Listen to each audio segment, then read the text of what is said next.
At 5:47 a.m., the sky over Tehran was still dark, but the war had already begun. An Israeli F-16 Fighting Falcon with the callsign Iron lead shot up at an altitude of 20,000 feet, aiming directly at the Islamic Revolutionary Guard Corps Command Center. In its wake, dozens of other fighter jets, F-35 Adir, F-15 Eagle, and other F-16s entered Iranian airspace, ready to launch large-scale precision strikes at targets locked. It all looks like a routine mission, until suddenly, the radar warning receiver in the cockpit beeps loudly. Missile lockout. Distance 8 kilometers. Less than 3 seconds to react. Without thinking, the pilot pulled the plane up to 7G, slammed to the right, and released a flare. But this is no ordinary threat. The locking system is Tor M1. Flares are almost useless. The missile came in close and missed by just seconds. The pilot survived. Barely.it should have been destroyed 2 days ago. At least, that's what satellite imagery says. But Iran is using a new tactic, leaving targets looking destroyed, then reactivating them when the enemy arrives. When the Israeli jets entered the area, the system came back to life and immediately attacked. This is no longer an ordinary attack. It's a trap that in a short time, the battle turned chaotic. The F-35 Lightning II began to retaliate with its electronic warfare systems, detecting and disabling enemy radars. But in the same 90 seconds, the Iranian defense crews managed to transmit data on the position and direction of the entire Israeli jet formation over civilian communication networks.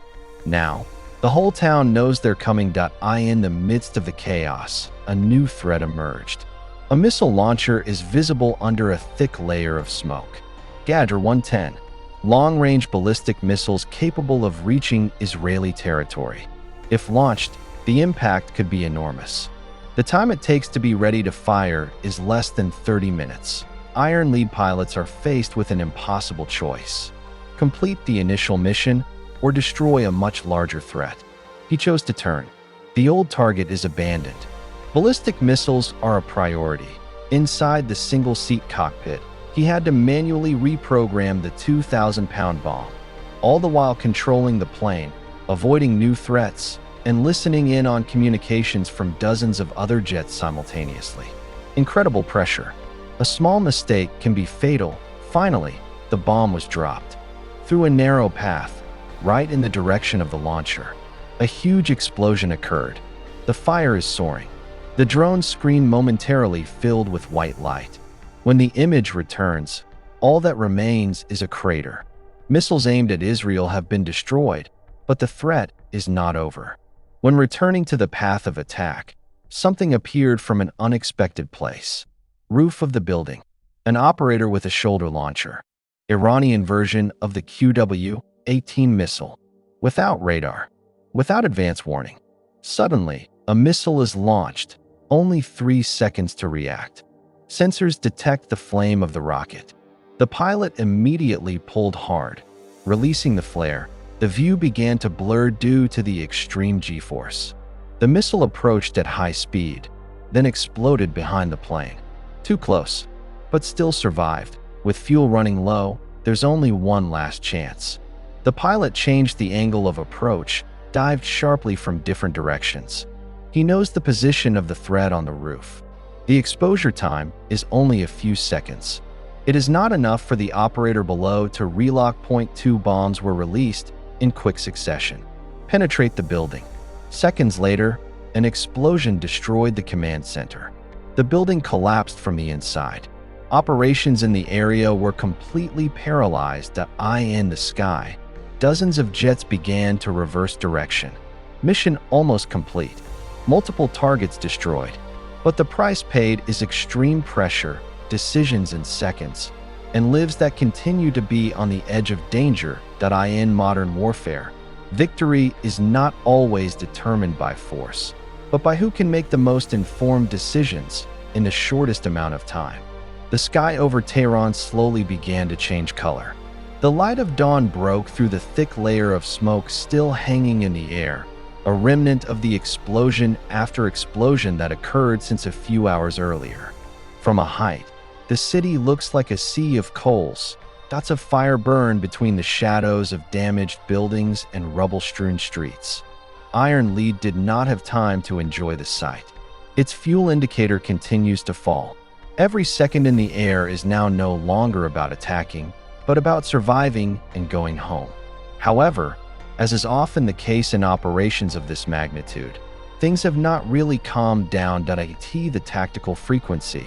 The voices began to overlap. Alerts, reports, requests for help. Another F-16 Fighting Falcon pilot reported losing the target lock due to signal interference. The F-15 Eagle pilots requested an update on the latest coordinates because the target was completely covered in smoke. On the other hand, the F-35 Lightning II continues to operate as an eye in the sky, scanning for threats that other jets cannot see. Meanwhile, on land, Iran does not stand still. The remaining air defense systems began to adapt. They no longer emit radar continuously. Instead, they used the hit-and-run method, turning on the radar in just seconds, enough to get an idea of the target's position, then turning it off again before it could be tracked and destroyed. This strategy keeps every pilot in the air under constant pressure. There is no clear warning. There are no predictable patterns. Threats can arise from anywhere, anytime. In the western sector of the city, one air defense battery was again active. The system was not the most modern, but quite deadly if used correctly. Within seconds, 2 missiles were launched towards the formation that was exiting the target area. One of the jets managed to dodge. Everything else hit by fragments of the explosion on the wing. The plane can still fly. But not for long. The pilot immediately declared an emergency. Nearby formations changed direction, providing protection. In such a situation, one damaged aircraft could become an easy target. And everyone knows that. Iron Lead heard the call. He glanced briefly towards the fuel indicator again. The numbers do not give much hope. But leaving a fellow pilot is not an option. He turned the plane around, re-entering the dangerous zone he had just left. Below, the city is still burning. Above, the threat is still alive. Meanwhile, the surveillance drone that was almost shot down continues to orbit, sending infrared images in real time. From there, a new movement is seen. Military vehicles are moving out of areas previously considered inactive. Some of them carried portable launchers, the same kind that nearly brought down Iron Lead a few minutes ago. The information was instantly spread throughout the network. Every pilot now knows.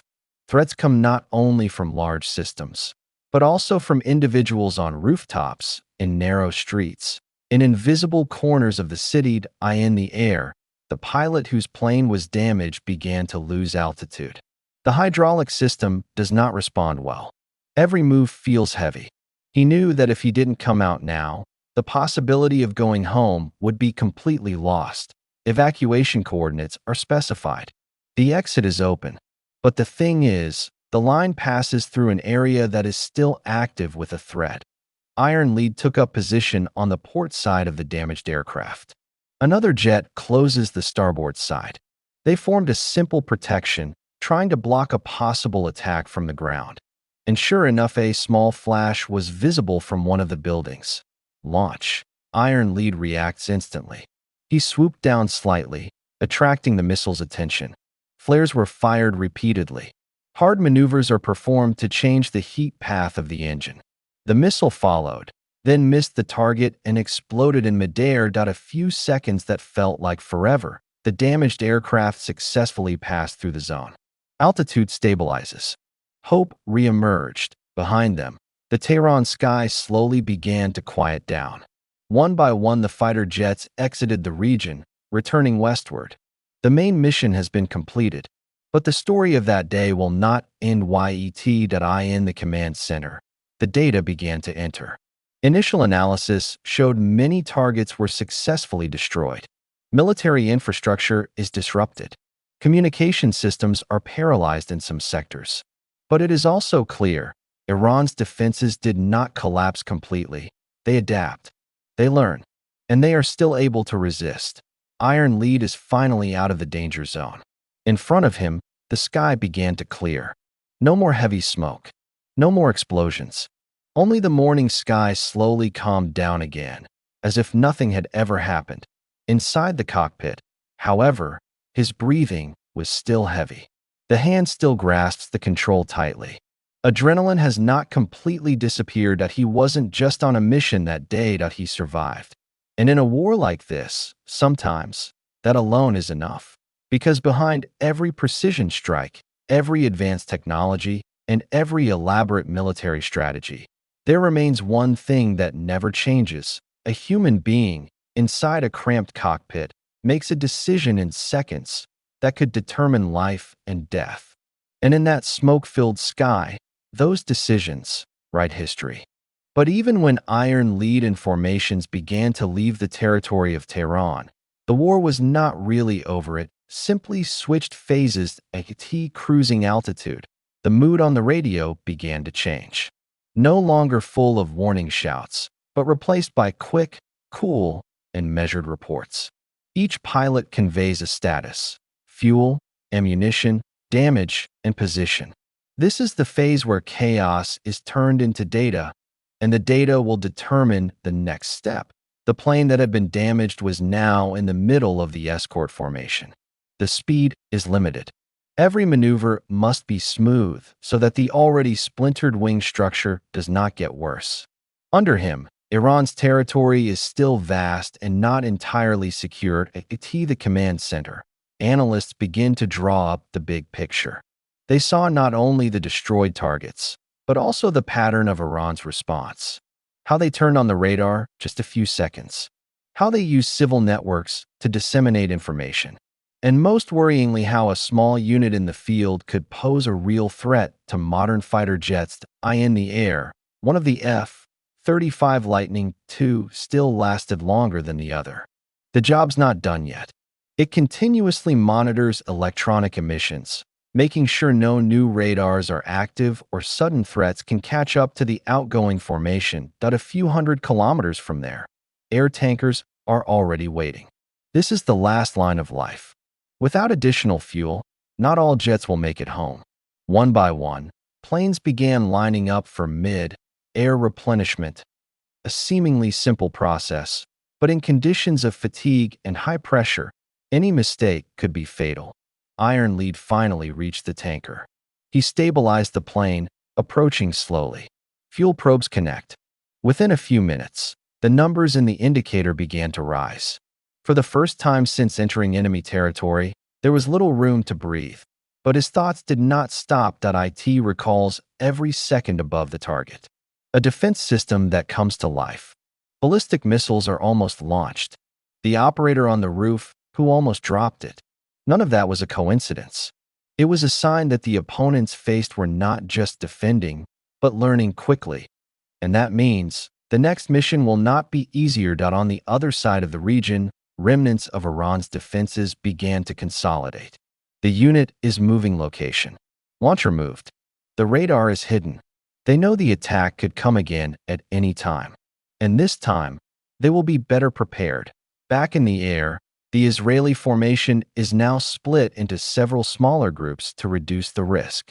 This tactic makes them harder to detect as one big target, but it also means each group has to be more independent.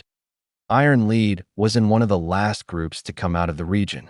Behind him, the sky that had been full of smoke was now beginning to be covered with natural clouds. It was as if the battlefield was slowly being hidden back by nature. Radio is back on. Not a warning, but a confirmation. All jets are counted. All pilots responded. Some had damage, but everything back. Mission declared complete. Yet for those in the cockpit that morning, nothing was really finished. Every decision, every maneuver, every second under threat will be remembered. Not as a heroic story, but as a reminder of how thin the line between life and death is in the sky of modern warfare.